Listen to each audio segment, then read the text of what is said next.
Kei runga I te wā I tēnei wā ko te Kaiwhakahaere o te runanga o Ngāi Tahu, ko Justin Tipa. Tēnā koe, Justin. Morena Tumehe. Morena. Well, e nui ngā kaupapa e aere ake nei. Tuatai ake, we didn't get a chance to kōrero a few weeks ago as you were at the tangihanga of Kingitanga. So that experience, what was it like for you?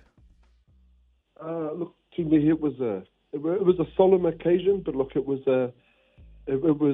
just, it's hard to put into words really, just having the opportunity to be part of such a momentous historical moment in our lifetime, or certainly once in a generation kaupapa. And so it was sad, it was solemn, farewelling Kingitanga, but also tinged with a bit of hope, and at seeing Ngāi Te Pō being inducted as Te Ariki Nui Kuini Ngāi Te Pō. And so it was wonderful just to be part of that moment. So as we did kōrero a few weeks back about Kingitanga, because it was him at the Huia Motu back in Jan who called on the four winds, ngā haue whā, kia whakahaere tia tēnei kōrero on ko Taitanga and mana motu hake. Has the Kingi's passing altered your plans for Ngāi Tahu's response? Look, the King has left a wonderful legacy, both in life and in death, and the kotahitanga was certainly evident at his tangihanga. And we did give some consideration as to whether or not the hui should be postponed, but we had an overwhelming comments and from the Kingitanga and from a lot of iwi up north saying, look, haere tonu.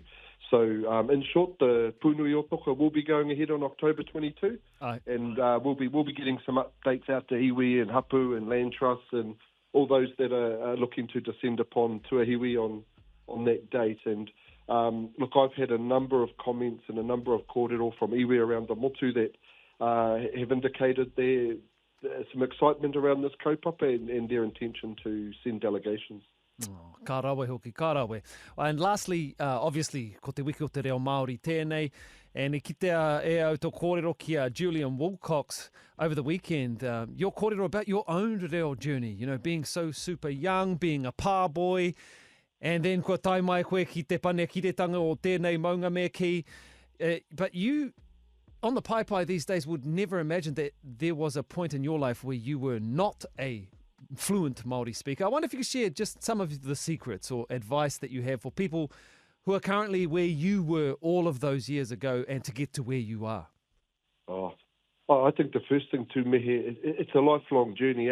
Learning doesn't stop, and it certainly hasn't stopped for me. I still continue to get schooled and learn te reo lessons regularly. But I think for me, one of the things that I did was just surrounded myself with as much reo as possible, listening to reo waiata, the radio, TV programs, and even if I didn't understand what was being said, just attuning your ears to the sound of te reo, and then, as you go along your journey, it just all clicks into place sooner or later. So I think just immersing yourself as much as you can, but also just some real practical things.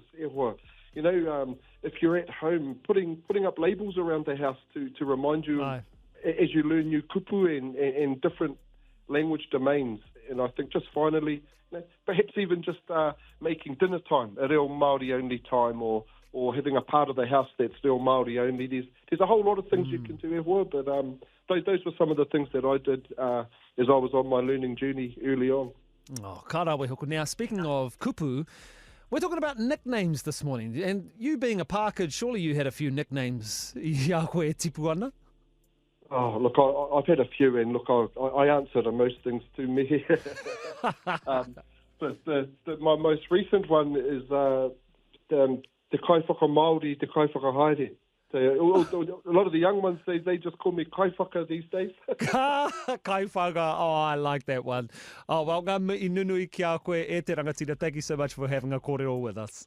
Tēnā koe, kia ora. TahuFM.online